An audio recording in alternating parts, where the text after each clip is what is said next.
Au cours des dernières décennies, notre agriculture a beaucoup évolué. Au lendemain de la guerre, l'agriculture française est en mal de productivité et reste dépendante de ses importations agricoles.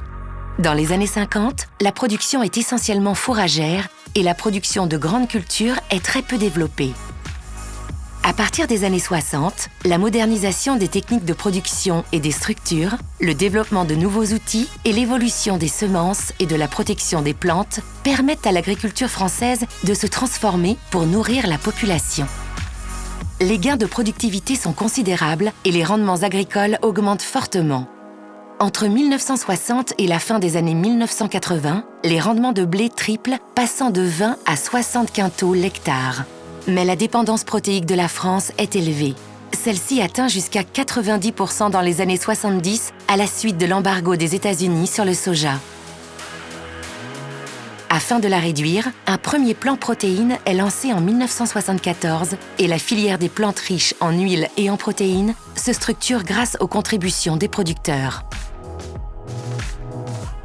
Un demi-siècle de transformation a fait de l'agriculture française l'une des plus performantes du monde, même si les surfaces qui lui sont consacrées ont diminué. Sur cette période, l'agriculture ne représente plus que 2% du PIB, mais la France reste néanmoins le premier producteur agricole de l'Union européenne. Elle est également exportatrice nette, en particulier pour les produits transformés.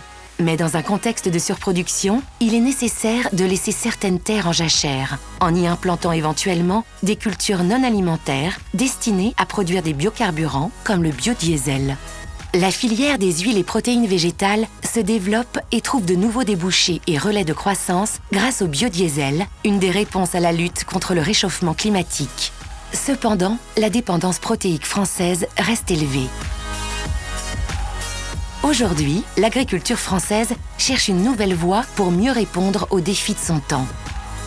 Nourrir la planète, répondre aux évolutions de la demande des consommateurs, faire face aux enjeux environnementaux, pousse l'agriculture à continuer à se transformer et apparaître comme une source de solutions pour relever ces défis. Dans ce contexte, Sophie Protéol accompagne les agriculteurs et les aide à évoluer vers une agriculture plus durable, plus connectée et plus en phase avec les attentes sociétales.